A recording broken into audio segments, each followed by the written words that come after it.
meridhokan Allah. Ridhonya sebetulnya dalam bahasa kita ini kurang lebihnya adalah bermakna puas, memuaskan Allah, menjadikan Allah puas atau senang. Maka di akhirat ganti Allah Subhanahu wa ta'ala akan menyenangkan dia juga, dimasukkan surga Allah Subhanahu wa ta'ala. Di dunia sama, orang dicintai Allah di dunia ini, itulah yang nanti akan dicintai oleh Allah di akhirat. Orang yang dibenci oleh Allah di dunia ini, maka itu pula yang nanti dibenci oleh Allah di akhirat.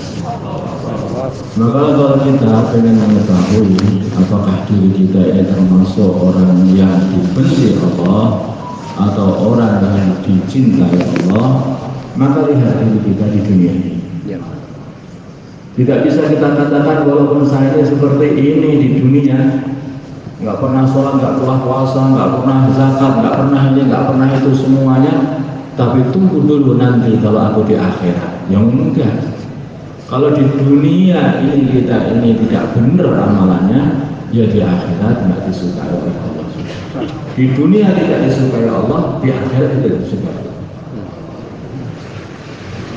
Tapi hadirin yang dimuliakan Allah Subhanahu wa ta'ala, kita tidak bisa melihat saudara kita Islam yang mereka ini masih amalannya belum lurus, atau bahkan melihat makhluk Allah, manusia yang dia ini belum beriman begitu.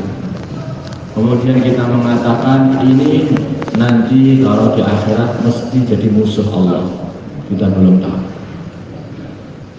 Karena hadirin hakikatnya manusia ini itu dihitung amalnya ketika dia ini mau mati.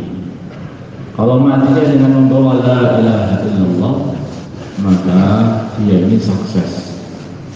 Kalau dia ini orang ahli amal sebelumnya, maka amalan-amalan diterima semuanya oleh Allah SWT. Kalau matinya itu tanpa la ilaha illallah, mengingkari iman, walaupun dulunya dia orang yang amal begitu banyak, maka semua amalannya dihapus oleh Allah SWT, tidak ada gunanya.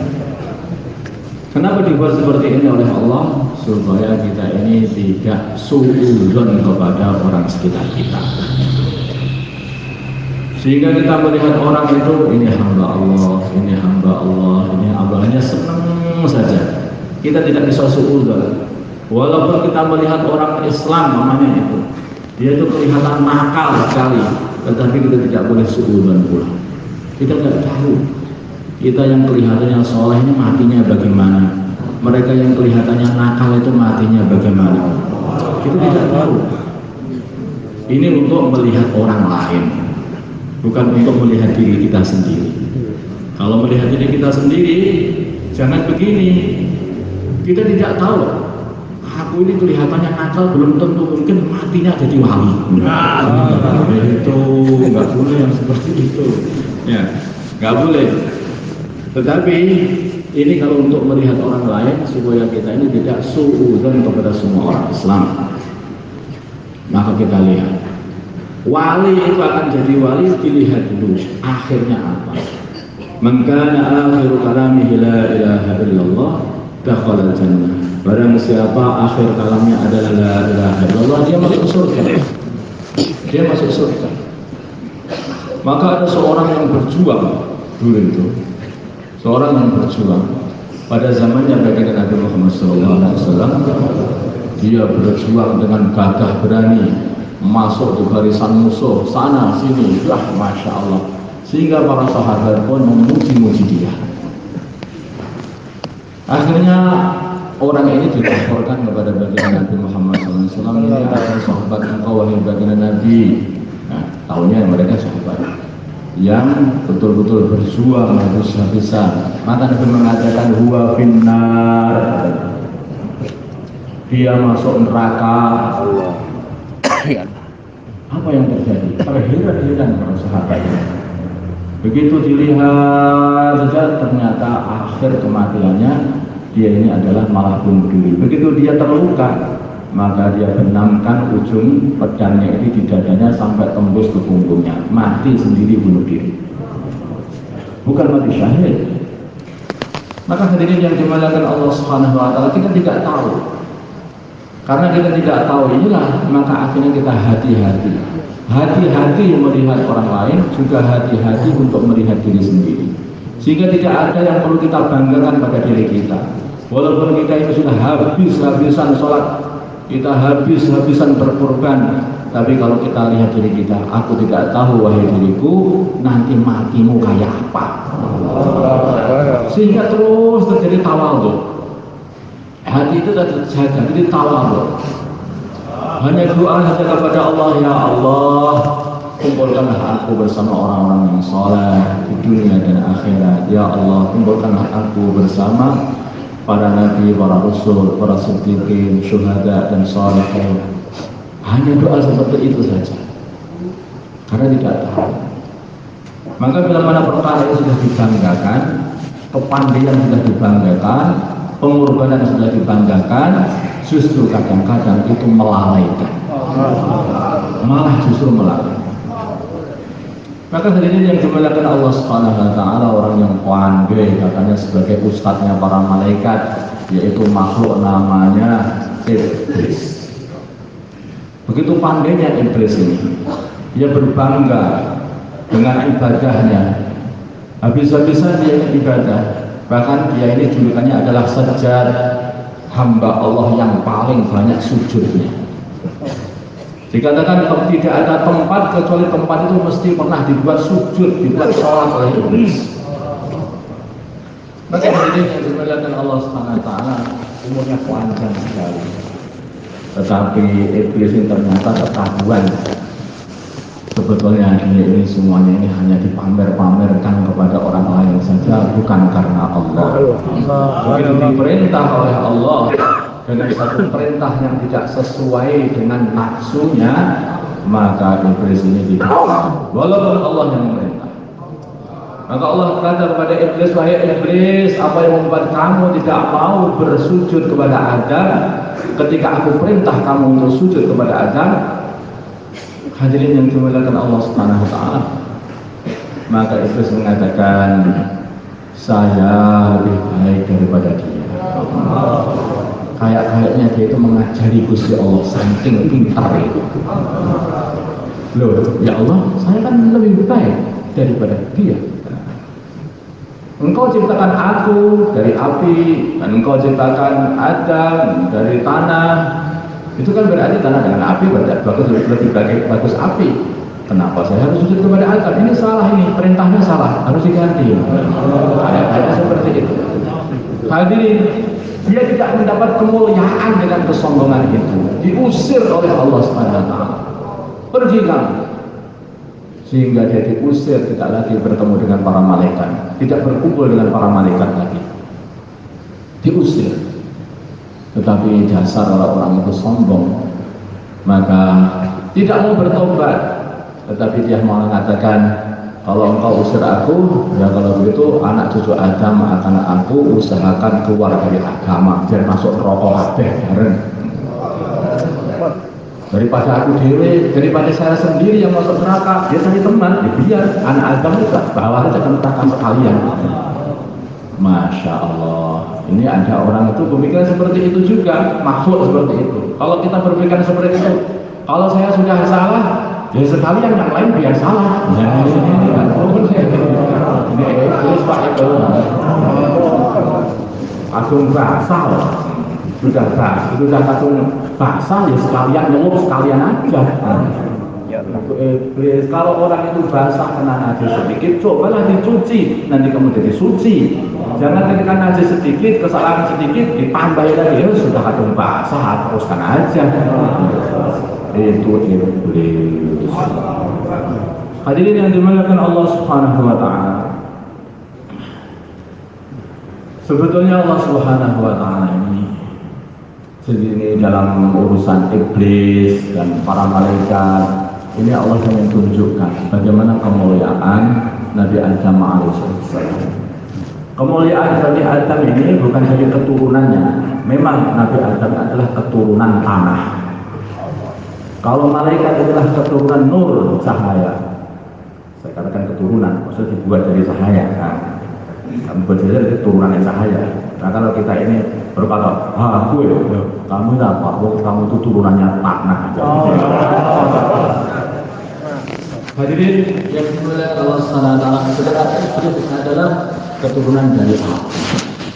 Memang kelihatannya kalau dilihat di sini ini tanah yang paling lemah kalau sekilas tampak. Yang paling tinggi adalah nur cahaya, kemudian api, kemudian tanah. Allah Subhanahu wa taala perlihatkan hadirin yaitu kemuliaan ilmu. Sebelumnya Nabi Adam alaihissalam telah dikasih ilmu oleh Allah Subhanahu wa taala. Wa 'allama Adam al-asma'a kullaha. Allah Subhanahu wa taala kasih ilmu, diajari Nabi Adam ini ilmu segala macam nama-nama benda-benda semuanya. Maka setelah itu Allah Subhanahu wa taala berkata kepada para malaikat dan juga kepada iblis itu berkata, kamu tahu nama-nama benda-benda ini? Kami tidak tahu ya Allah. Adam, sebutkan nama-namanya. Sebutkan semua Nabi Adam. Adam lebih alim daripada kalian semuanya. Kemudian Allah Subhanahu wa taala perintah mereka, si malaikat dan iblis diperintah oleh Allah Subhanahu wa taala supaya bersujud kepada Nabi Adam karena ilmunya, bukan karena keturunannya. Tetapi iblis salah paham, dikira itu orang itu mulia dari keturunannya, bukan dari ilmunya, dari keturunannya. Maka dia salah, begitu salah, maka dia ini akhirnya jadi tersesat. Orang itu kalau salah, contohlah salah yang telah dibuat oleh Nabi Adam alaihissalam. Nabi Adam juga pernah salah, tapi Nabi Adam ketika salah terus bertaubat. Jadi dua orang yang berbeda, dua makhluk berbeda. Kalau Nabi Adam salah bertaubat, kalau iblis salah malah menjadi tambah lagi. Hadirin yang dimuliakan Allah Subhanahu wa taala.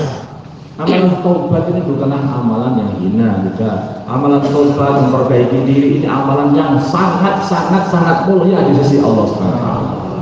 Kalau kita sudah salah, baliklah kita salah. Perbaiki diri. Maka itu sangat dicintai oleh Allah. Maka diceritakan dalam kitab Riyadhus Shalihin bab taubat yang dibaca. Dan di situ itu bahwa Allah Subhanahu wa taala lebih lagi bergembira, senang mendengarkan tobatnya hamba, melebihi seorang hamba yang dia ini melakukan satu perjalanan di tempat yang kering kerontang, padang pasir, membawa kendaraan dan perbekalannya, ditinggal istirahat, semua kendaraan dan perbekalannya hilang. Kemudian sudah putus asa, tinggal tidur, mati neng kene aja, sudah di sini aja dan mati. Begitu bangun kendaraan sudah datang, saking gembiranya dia mengatakan, ya Allah, benar betul Engkau adalah hambaku dan aku adalah Tuhan. Keliru ngomong, saking bahagia. Allah Subhanahu wa taala lebih bahagia daripada orang yang seperti ini ketika mendengar taubatnya hamba. Ketika mendengar taubatnya hamba. Maka hadirin yang dimuliakan Allah Subhanahu wa taala, selalu orang-orang yang soleh zaman dulu itu selalu taubat itu dilakukan. Semakin orang itu bersih, maka semakin banyak taubatnya, kembali lagi kepada Allah. Baginda Nabi kita Muhammad sallallahu alaihi wasallam, beliau ini katakan, aku ini bertaubat kepada Allah setiap hari 70 kali dalam riwayat Bukhari. Dan riwayat Muslim, aku taubat kepada Allah setiap hari 100 kali. Baginda Nabi, kenapa begitu banyak? Apa dosanya banyak? Enggak. Perkara itu kalau bersih, orang itu bersih, itu selalu dibersihkan. Masjid ini suci, maka setiap hari dibersihkan, walaupun tidak ada najisnya. Ya, walaupun tidak ada najisnya. Tetapi kalau orang itu kadang-kadang, kalau tempat itu tempat kotor, itu seperti jalanan begitu, nggak ada orang itu yang nyapu dan ngepel jalanan, itu nggak ada. Karena tempat itu diinjek-injek manusia semuanya. Di situ ada telek, di situ ada macam-macam. Kelihatannya bersih, tapi itu mungkin najis juga, saya nggak tahu. Tetapi ini beda lagi dengan urusan fikih yang saya katakan. Nah, ini kotor, tetapi tidak ada orang yang nyapu. Maka begitu juga, kalau orang itu bersih, makin bersih seseorang, makin sergap membersihkan diri. Demikian juga kalau orang itu kotor, makin kotor seseorang, makin dia itu malas untuk membersihkan diri. Maka hadirin yang dimuliakan Allah Subhanahu wa taala, seperti anak kecil itu. Kalau orang itu sudah paham mengenai pentingnya kebersihan seperti orang yang sudah dewasa, maka begitu kotor, maka dia itu langsung bersihkan dirinya. Kalau anak kecil dia itu kotor, maka dia tidak bersihkan. Dia tidak bersihkan karena tidak paham. Maka yang dipentingkan sekarang ini adalah memahamkan umat ini bagaimana bahwa kita ini harus selalu membersihkan diri dari semua dosa. Selalu begitu, selalu bertaubat. Ya Allah, saya bertobat. Ya Allah, hari ini. Maka apa itu diantaranya amalannya orang-orang zaman dulu, orang soleh zaman dulu itu adalah muhasabah harian. Muhasabah harian itu apa? Dia ingat-ingati, kalau dia ingat perbuatan yang kurang benar, maka dia akan istighfar, astagfirullah. Kalau ingat perbuatan yang baik, alhamdulillah, astagfirullah, alhamdulillah, astagfirullah. Terus begitu, setiap hari berbuat segitu. Selalu dihitung perbuatannya. Ini banyak tidur, sekali nganggur, innalillahi wa inna ilaihi raji'un. Nah, orang itu kalau sudah banyak tidur, dan tidur itu adalah teman yang akibat. Orang itu tidur saja itu nggak mau wiridan, nggak mau ngaji, nggak mau dakwah, mudah itu tidak innalillahi wa inna ilaihi raji'un, sholat itu 4 kali takbiran itu saja. Hadirin yang dimuliakan Allah Subhanahu wa taala. Kembali lagi. Hadirin, kalau orang selalu muhasabah pada dirinya, selalu hati-hati, maka akan timbul nanti satu sifat baik, yaitu sifat akhlak karimah, akhlak yang baik.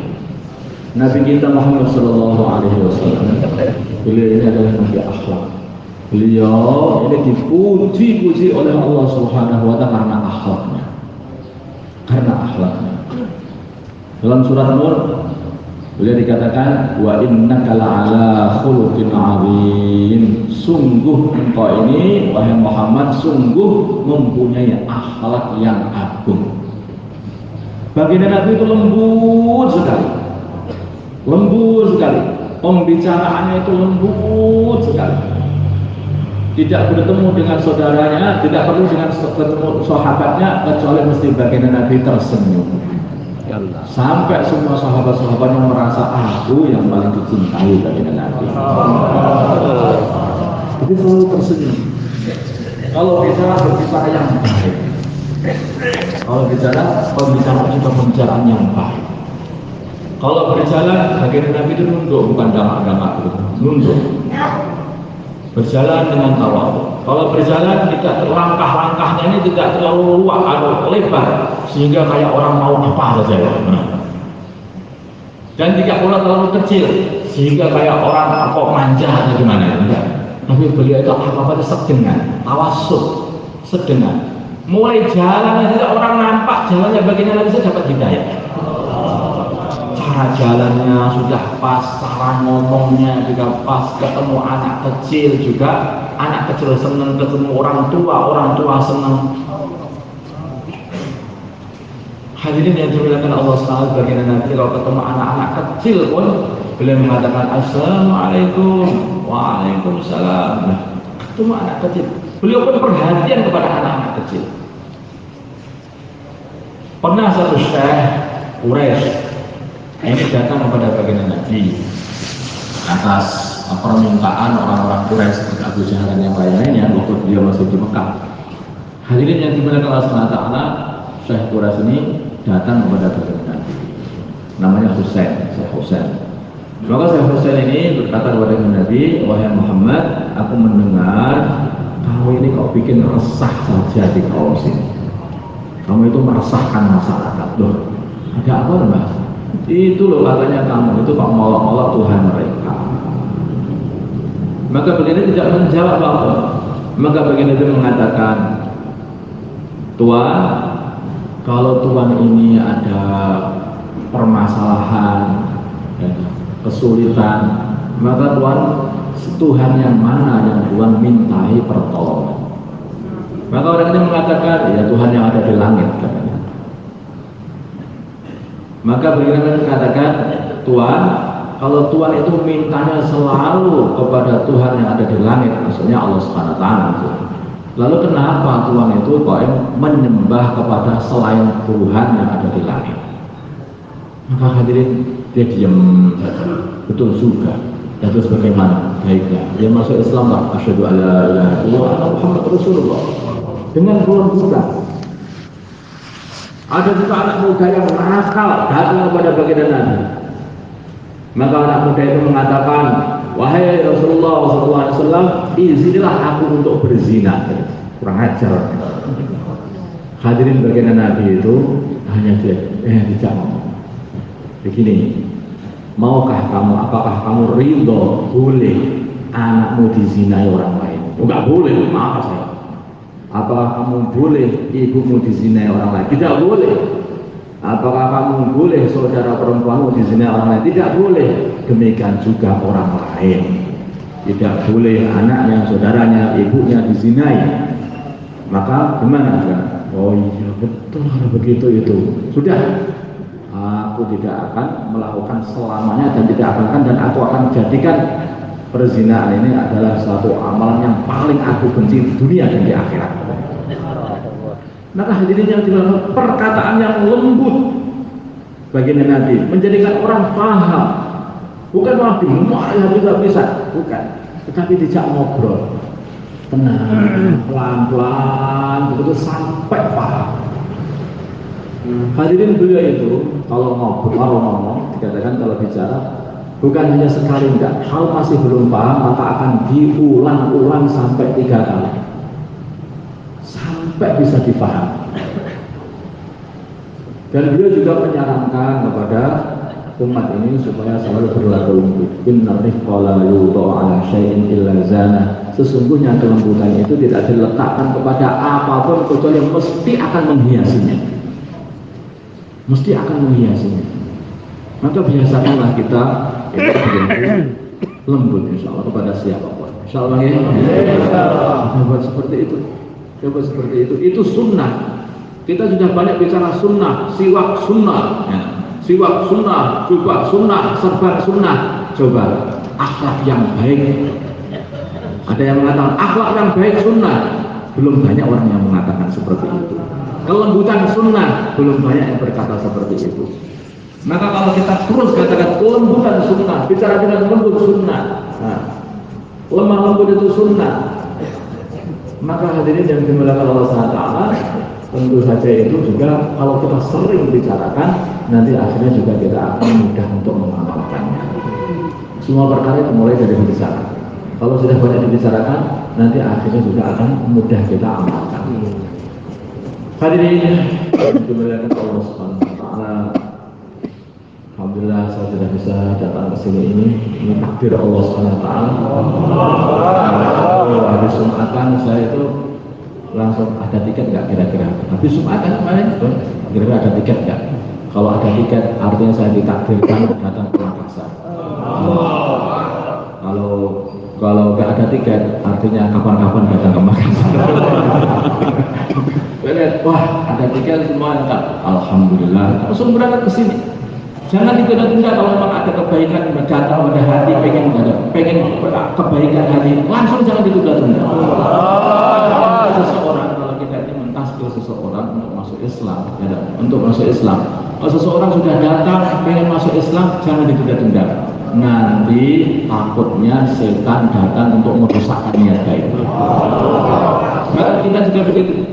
Biasakan di hati, kok pengen keluar 4 bulan, udah keluar itu saja lah. Jangan juga tunda, nanti datang setan, nanti buyar lagi nanti niat. Apa kalau sudah niat kebaikan, itu yang cepat-cepat disegerakan. Bahkan bagian Nabi katakan, kalau anak perempuan itu sudah ketemu jodohnya, sudah pas, sudah cepat dinikahkan. Jadi itu kebaikan juga.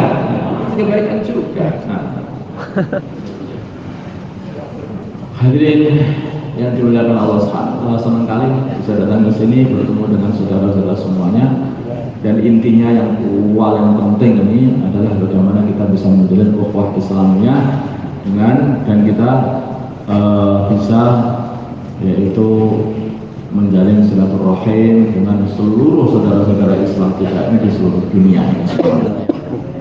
Insyaallah kami punya prinsip semua ahlu la ilaha illallah itu adalah saudara kami. Semua ahlu la ilaha illallah adalah saudaraku,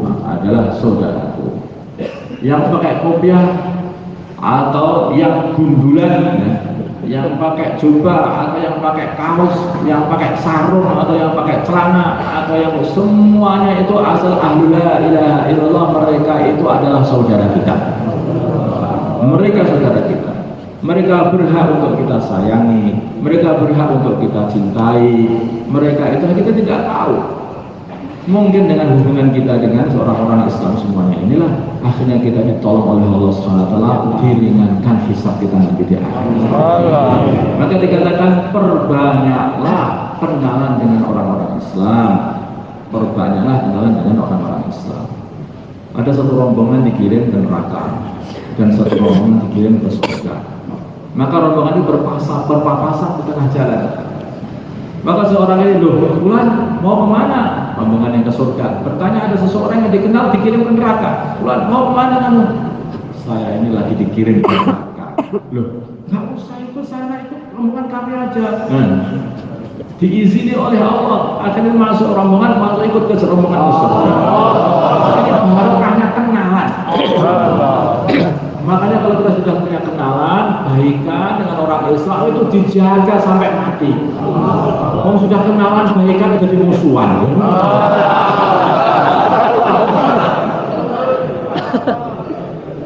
Apa nanti kalau kita ketemu di jalan? Bulan, kamu kemana? Kamu ke neraka. Neraka. Masa kita bilang, kamu kan musuhku. Jangan begitu Tuhan. Bisa. Kita semua akan butuh semuanya kepada saudara-saudara Islam kita. Kita akan butuh semuanya kepada saudara Islam kita ketika nanti di akhirat sana. Satu sama lain saling bantu-membantu di sana. Hadirin yang dimuliakan Allah Subhanahu wa taala, mereka hafid Quran, dikasih oleh Allah Subhanahu wa taala yaitu bisa mensyafaati mensyafaati ahli keluarganya sampai 10 ahli keluarga. Mereka para ulama dikasih oleh Allah Subhanahu wa taala yaitu bisa mensyafaati siapa saja orang dikehendaki. Mereka para ulama nanti ketika sudah melewati sirat, maka mereka akan dihentikan sebelum masuk surga. Berhenti, loh ada apa? Lah itu sudah lewat kok dulu berhenti. Berhenti. Apa ada apa? Syafaatilah orang siapa saja yang kamu mau pada maka hadirin yang dimuliakan Allah, kalau hubungan dengan ulama yang baik, kalau kita hubungan dengan baik para ulama, siapa tahu kita nanti dapat syafaatnya para ulama. Hubungan dengan orang-orang soleh yang baik, siapa tahu kita nanti dapat syafaat orang-orang soleh. Maka Imam Syafi'i radhiyallahu ta'ala beliau mengatakan, uhibbus shalihin wa lastu minhum la'alli analu minhum syafa'ah. Aku ini cinta kepada orang-orang soleh walaupun aku ini tidak termasuk orang soleh. Orang itu kalau soleh beneran itu nggak ngaku soleh, itu namanya soleh. Kalau soleh beneran itu nggak ngaku soleh.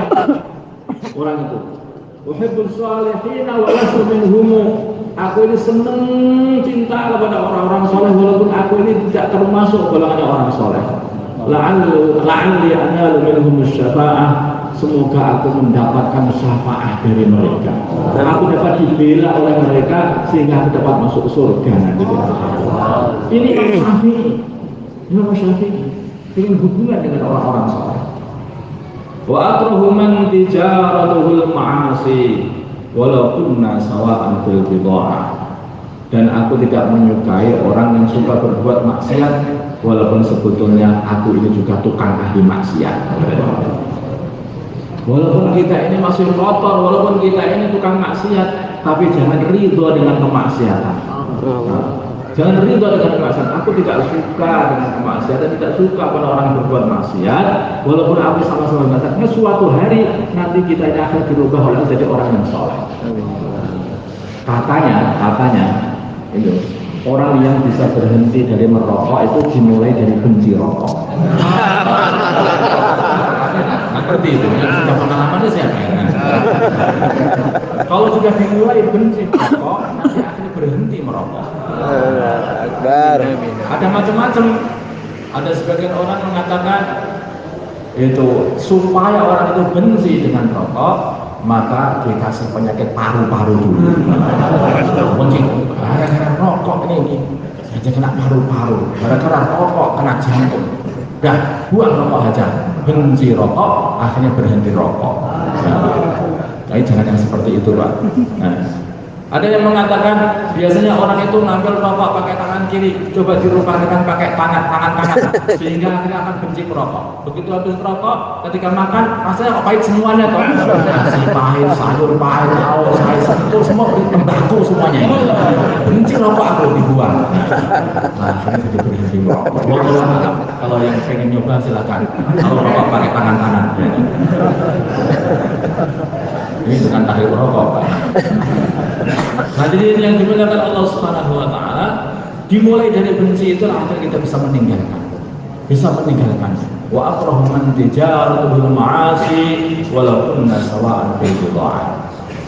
Hubungan dengan orang-orang soleh itu akan mendatangkan kebaikan-kebaikan. Insyaallah ya. Kemudian saya juga karena di sini juga campur ya, sebagian juga mungkin para orang pondok. Jadi para ulama pondok mereka ini adalah fungsinya adalah seperti orang tua. Kalau melihat umat, lihatlah umat ini sebagai anak-anaknya. Baginda Nabi kita Muhammad SAW, beliau itu juga pengajar. Ada dua halaqah ketika baginda Nabi keluar dari rumah beliau. Maka ada dua halaqah di masjid. Ada halaqah zikir dan ada halaqah taklim, sama anak-anak belajar, orang-orang belajar, para sahabat pada waktu itu. Maka beliau mengatakan, dua halaqah ini adalah halaqah yang baik dua-duanya. Tetapi aku duduk di halaqah taklim saja. Innama bu'istu mu'allima, karena aku ini diutus untuk mengajar. Baginda Nabi itu mengajar. Maka itulah baginda Nabi itu adalah kalau seorang ulama ini harus ikutnya kepada baginda Nabi. Seperti apa akhlaknya seorang ulama? Seperti akhlaknya baginda Nabi SAW kepada umat. Allah katakan, an-nabiyyu awla bil mu'minina min anfusihim wa azwajuhum ummahatuhum. Insyaallah. Istri-istri baginda Nabi dijadikan oleh Allah SWT sebagai ibu-ibunya umat. Artinya baginda Nabi adalah bapaknya umat. Maka sikapnya baginda Nabi kepada umat itu seperti sikap seorang bapak kepada anak. Sayang begitu. Coba baginda Nabi nanti ketika di mahsyar, ketika sudah selesai mahsyar, ya di mahsyar. Ketika di mahsyar, ketika semua manusia tidak bisa menyelesaikan permasalahan, maka baginda Nabi mengatakan analaha. Nabi Adam, Nabi Nuh, Nabi Ibrahim, Nabi Musa, Nabi Isa, semuanya angkat tangan. Nafsi. Aku yang bisa aku berikan adalah diriku sendiri, agar bisa mengatakan apa. Datang kepada baginda Nabi Muhammad SAW, maka baginda Nabi mengatakan analaha. Ini adalah bagianku. Semua umat manusia disyafaat di baginda Nabi, diselesaikan semua masalahnya. Itu. Ini pertama kali jasa baginda Nabi kepada umat manusia. Kemudian baginda Nabi sayangnya kepada umatnya, maka beliau ditunggu umat baginda Nabi itu di haud. Beliau mengatakan, ana faratukum 'alal haud. Aku akan mendahului kalian di haud, di telaga baginda Nabi Muhammad SAW. Beliau baginda Nabi dikasih telaga yang begitu luas, yang gelas-gelasnya itu jumlah tidak bisa dihitung, jumlahnya seperti jumlahnya bintang-bintang di langit, dikatakan seperti itu. Hadirin yang dimuliakan Allah Subhanahu wa taala, maka baginda Nabi meminumi umatnya ini, kasih rombongan ini semua. Memang ada rombongan yang ketika datang musuhan baginda Nabi itu ditolak, dicegah sama para malaikat, disingkirkan. Loh, Kenapa itu? Itu teman-temanku. Kenapa engkau singkirkan? Maka para malaikat mengatakan, engkau tidak tahu wahai baginda Nabi, mereka ini telah mengganti agama setelah. Maka hadirin yang dimuliakan Allah SWT, hanya mereka yang ikut baginda Nabi itulah yang akan bisa sowan dengan kepada baginda Nabi SAW nanti di akhirat. Bukan hanya itu saja, nanti baginda Nabi akan datang di mizan membantu umat ini lagi. Lebih sayang kepada umat, kepada kita ini melebihi bapak kita. Di waktu itu bapak kita, mbah-mbah kita sudah nggak tahu. Pak, saya minta tolong Pak, saya awak gini nggak nih, duit, cuma aku bapakmu. Yauma yafirru mar'u min akhihi wa ummihi wa abihi wa sahbatihi wa banihi. Di waktu itu sudah semuanya sendiri-sendiri, mikir diri sendiri-sendiri. Yang masih memikirkan umat hanya baginda Nabi. Umat dipikirkan, disayangi seperti menyayangi anaknya sendiri. Maka baginda Nabi bapaknya umat ini. Maka kalau kita ini, kalau para ulama itu pengen jadi ulama yang warasatul anbiya, maka harus punya akhlak seperti akhlaknya baginda Nabi. Yaitu melihat umat ini seperti anak-anak disayang, lembut begitu. Mungkin namanya anak kecil itu seperti bapak itu berlaku dengan anak kecil. Anak kecil kadang ngeceh-ngeceh bapak ya. Ada bapaknya malah dicium. Oh sudah pinter dicium. Nah, disuruh duduk malah berdiri, suruh berdiri malah duduk. Nah, tapi apa bapaknya malah senang. Oh sudah pinter berdiri. Ya. Itulah caranya seperti itu. Dan baginda Nabi Muhammad SAW juga begitu, sayang kepada umat. Maka kalau warasatul anbiya ini sayang kepada umat seperti sayangnya baginda Nabi kepada umat, maka jadilah ini mungkin nanti juga akan temukan kepada baginda Nabi Muhammad SAW dengan baginda Nabi SAW nanti di akhirat. Insyaallah ya. Demikian juga bagaimana umat ini juga ketika melihat para ulama melihat para nabi kepada baginda Nabi, yaitu memperlakukannya seperti bapaknya gitu. Apa-apa itu ditanya sana sini. Akhirnya terjadi apa? Terjadi kerukunan. Sejak itu seperti itu. Dulu Sayyidina Abu Bakar As-Siddiq radhiyallahu anhu juga mempunyai orang-orang yang diajak bicara. Mereka itu para ulama juga. Dulu Sayyidina Umar, beliau itu juga punya orang-orang yang diajak bicara. Mereka adalah para ulama. Di antaranya adalah Sayyidina Ali radhiyallahu anhu. Di antara juga Sayyidina Abdullah bin Abbas juga diajak bicara. Di dalam permasalahan beliau. Maka hadirin yang dimuliakan Allah SWT, kalau umat ini bersatu, yang awam, yang ulama, yang pengusaha, yang pejabat, yang umarok, semua yang menyatu untuk yaitu mengerjakan agama ini, maka hadirin harapan kita untuk bisa mengamalkan agama dengan sempurna ini nanti insya Allah akan terwujud. Kalau itu belum terwujud dan kita sudah usaha seperti itu, nanti oleh Allah SWT akan dikasih pahala seperti kayak kita sudah mewujudkan perkara itu semuanya. Insyaallah ya. Seseorang kalau menghafal Al-Quran, kemudian dia belum selesai menghafal, maka akhirnya dibangkitkan dari kubur dalam kondisi sudah hafal Al-Quran. Karena itu kayak niatnya. Kalau niatnya itu baik, kebaikan semuanya, maka akhirnya juga dia nanti akan dapat pahala walaupun dia belum sampai niat, belum sampai dikerjakan, tetapi dia akan dapat pahala seperti niat. Insyaallah Bang ya. Doa kepada Allah SWT supaya umat disatukan. Amin ya Allah. Umat Islam semakin bersatu dan semua umat ini saling cinta mencintai dan semua apa saja yang ada dalam hati ghil, tidak enak, dendam semuanya dihilangkan oleh Allah SWT. Seperti ahli surga. Ahli surga ini sifatnya lah. Wa naza'na ma fi sudurihim min ghillin ikhwanan ala sururin mutaqabilin. Ahli surga itu oleh Allah SWT dicabut rasa dendamnya kepada saudaranya. Hanya ada rasa sayang kepada saudara. Kalau kita pengen jadi ahli surga yang masih di dunia, maka dibuat sekarang. Nanti tinggal bisa masuk surga. Insyaallah. Allahumma shalli ala sayyidina Muhammad wa ala sayyidina Ibrahim wa ala